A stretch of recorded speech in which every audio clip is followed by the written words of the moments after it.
virtually at the end. Coach, when you're ready, take it away. All right. Well, just man, really proud of our team. It's never easy to win anywhere, but it's really hard to win on the road, and it's really hard to win in Tallahassee. And I'm just really proud of our guys.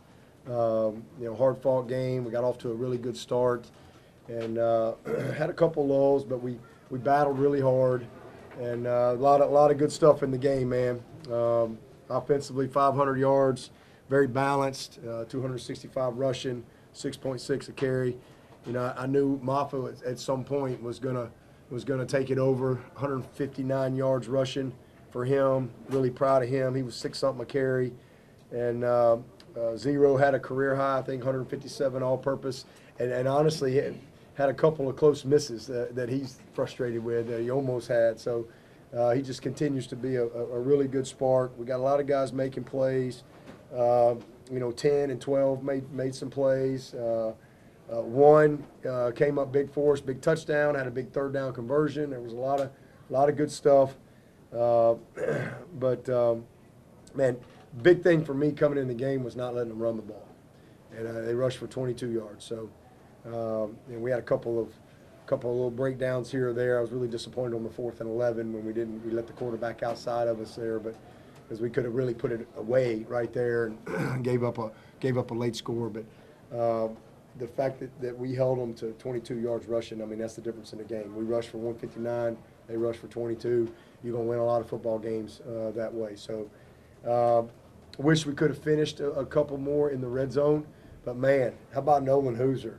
I mean, first time we've had 5 field goals since 2011, Catanzaro, and you know, obviously very disappointed in the blocks, just really poor technique and fundamentals there that we got to get cleaned up but the school record is 7, and we had 2 blocked, and I just hate that for him, but he's a freshman, and hey man, I'm not going to be greedy. Y'all all around here last year with our kicking woes to see a kid go out there and make 5 field goals on the road, man, I'm super proud of him.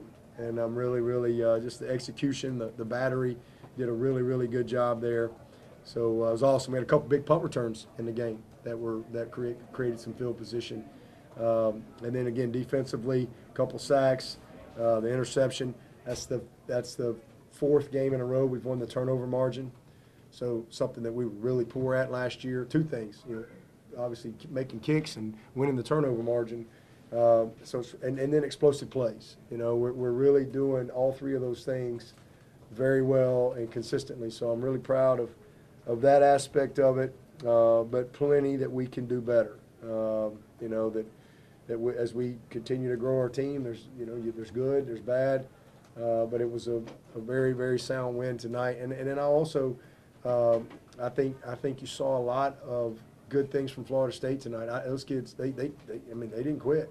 It's a team that's 1-4, and you know they're down a few scores, and they kept battling. And I think that says a lot about their coaches, and it says a lot about their team.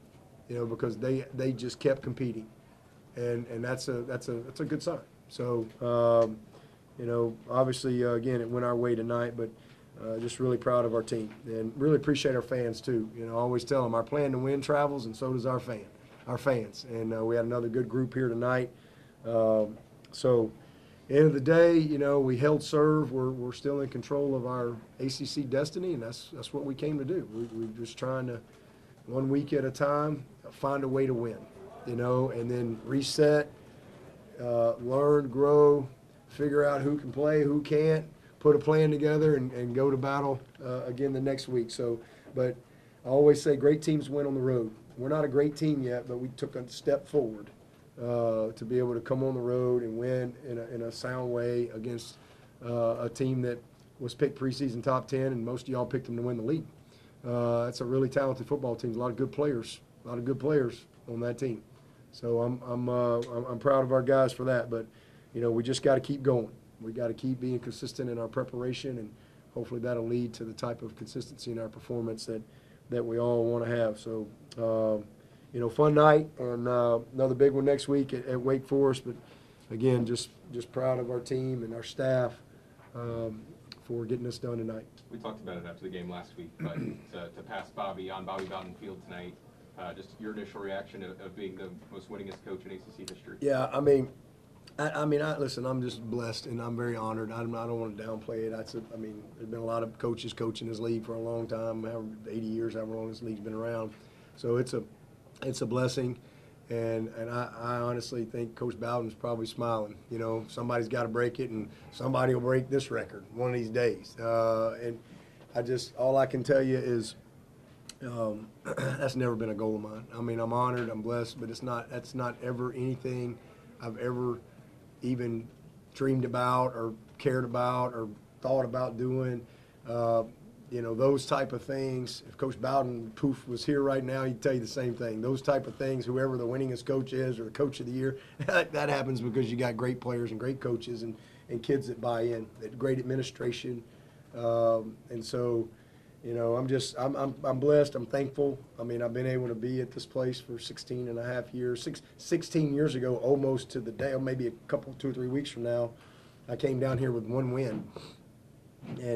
And you know, had to meet Bobby Bowden at midfield, and I'll never forget that. Again, a picture of my office, and never in my imagination would I think 16 years later we'd be sitting here having this conversation. But you know, that's how God works, and I just give all the glory to God. I'm just thankful. But honestly, as I said last week, my name may be on the list, but ain't nobody better than Bobby Bowden. And that's just a fact. I mean, he's amazing, and honestly, if I could just have half the impact on my players' lives that Bobby Bowden had on his, then I would have lived a good life of purpose. All right, and that's just really that simple. I mean, so because, you know, he won, but man, he loved his players and he impacted them. He shaped their lives. He created transformation in their lives, and that's, you know, if I can be half of that throughout my life, then that's a life well lived. And it's never been about any of that stuff. I'm blessed. I'm honored. I'm thankful. But man, we've had so many great players, so many great coaches and staff that are a part of that. So you know, it's fun to be able to just move forward. I just want to beat Wake Forest. You know, I just want to go beat Wake Forest and reset, get back to practice on Monday, and see if we can keep building something special this year. Coach, you're upset with your run defense last week. You mentioned it, 22 yards tonight. Did it feel like Florida State abandoned the run at one point? Yeah, I mean, you know, they got down. I mean, I think they knew they weren't going to just grind it out on us down the field, and so they had to try to create some chunks, and we gave them a couple of them and a couple of busts. And again, the 4th and 11, we had really good coverage, and he did a nice job of getting outside of us and scrambled for 12 yards to get it. But you know, I think they set the tone early that we weren't going to allow them to run the ball, and that showed up early. So you know, and again, the way the game went, and all of a sudden you get, you know, almost a 3-score lead. Just put a little more pressure on them on how they were going to have to play. Compared to how you won tonight, kind of grinding out fashion,